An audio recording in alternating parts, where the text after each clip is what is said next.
So hi, please introduce yourself. Hi, I'm Mansi Phute. I gave my GRE exam recently. I got 339 on 340. So 169 in verbal and 117 in quant. So congrats, it's a phenomenal score, and Thank 5 in AWA. I did get 5 in it. Yeah. Right. So which college do you come from? I come from VIT, Vishwakarma Institute of Technology. Right. And you're a final year. I am in my final year, yes. Okay, computer science. No, I am in electronics and telecommunication. Right. And which means you're pretty much going to shift from ENTC to. Well, yeah, but I've been planning this shift for quite some time now. So I do have my prereqs in place. My projects which I selected have all been geared towards this shift. I have VIT also offers an honors course. So I've been doing BTech in electronics and telecommunication with honors in artificial intelligence and data analytics. Okay. So Okay. I've been doing that side by side. So I'm going to graduate with extra credit. Okay. So that will be a 2022 pass out, and which means the next 4 to 5 months you will be submitting applications. Yes. So first things first, phenomenal score 339. Thank you. Right. Who are your instructors? My instructors for verbal was Ram, and for quant I had Deepak sir. So Ram sir and Deepak sir. Yeah. Right. So before we get into this, just take a step back. So, what made you choose Jamboree in the first place? So Jamboree is, I mean, it's one of the best institutes in Pune, obviously. And I had heard that Jamboree does give a lot of personal attention towards students. And I thought that that was very important when it came to GRE learning, as opposed to having a class of say 50 or 70, in which personal attention is impossible. So a smaller size would ensure better learning. So that's why I chose Jamboree. Right. So I think you started your prep last year, which was kind of right at the start of the pandemic, It was.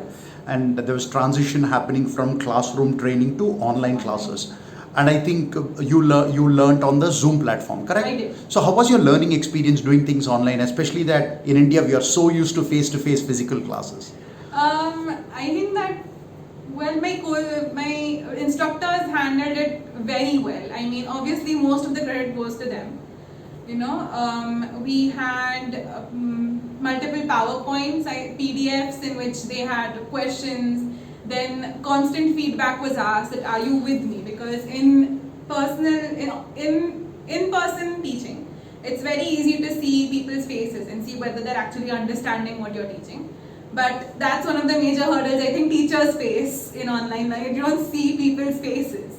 So they were expecting feedback, which I think helped. And like I said, the small class size again ensured personal attention even in the entire class. So that helped, I think, in online. Right. So what about the post-class phase, your sectional test, practice test, mock test? How did that go? So I finished, like I said, I started my classes pretty early. So then I focused on my academics for a while because again there were the end semester exams and then first couple weeks of the next semester it was very hectic. So then when I got back into it, I started with the yellow book because we finished the green book in class. So I started with the yellow book, I did all of those. And then I made a step-by-step plan of what I thought was, what areas that I need to focus on personally, which were my weak points, which were also important in the exam. Like I couldn't afford to be weak in subjects like geometry because geometry is very important in quant. Then I think most importantly I would say were mock tests which I gave. I gave full length tests, I didn't give sectional tests. But I did give full length tests, a lot of them. And then analysis of those tests I think was the most important part. You can give as many tests as you want, but unless you know why you're not doing well in the areas which you're losing marks in, so you're not going to improve for the next time. So give a test. Then I actually gave a test a day, a couple weeks before my GRE. I was like 3 days continuous tests, then 1 day break, then again a couple days, 3 days tests, a day break. So I used to give the test in the morning, like we used like the 10 to 1:32 slot, and then in the evening I used to do analysis. Right. So, what was your actual exam day experience? Like you took it in your own college campus. I did. So, That was a stroke of luck. I did not know that VIT was going to be a center. That was actually a surprise when I booked my exam.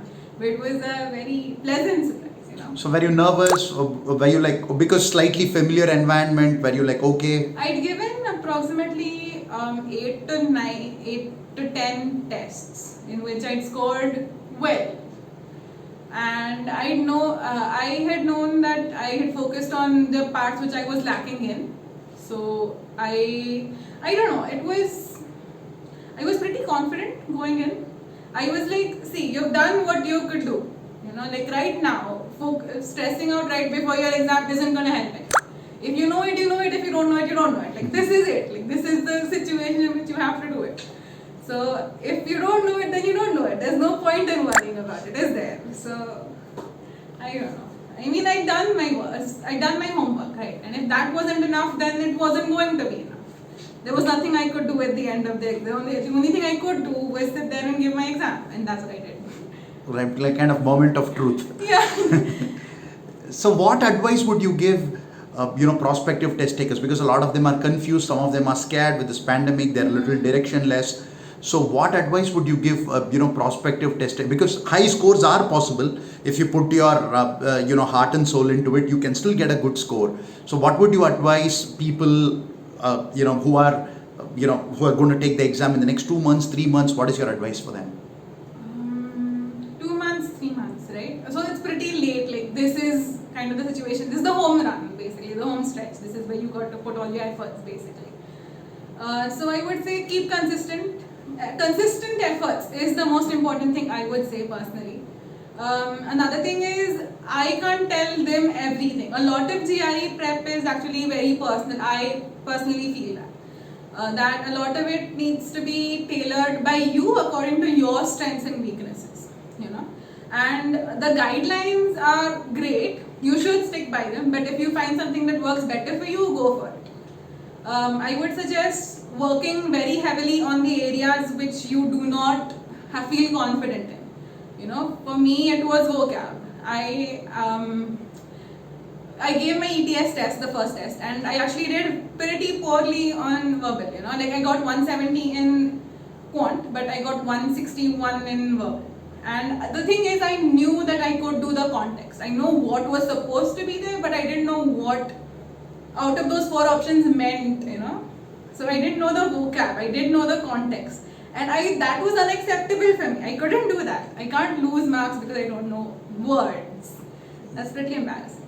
So I worked hard on vocab and I tried to strengthen that most importantly. And then there was some other issues in RC which I needed to fine tune.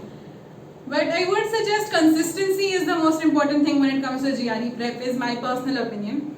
You know, identify where you need to work and work diligently, consistently, and smartly. I would say, don't just do stuff because you need to do it.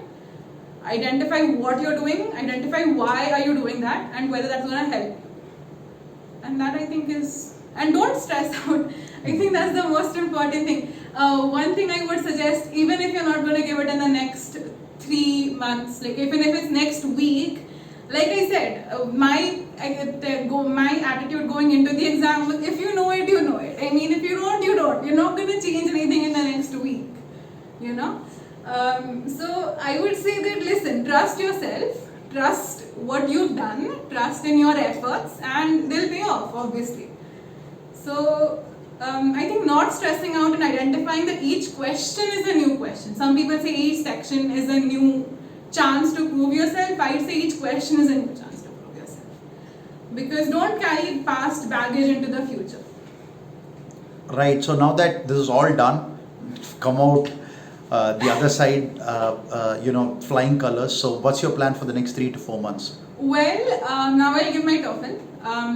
I start working on that. It's in a month.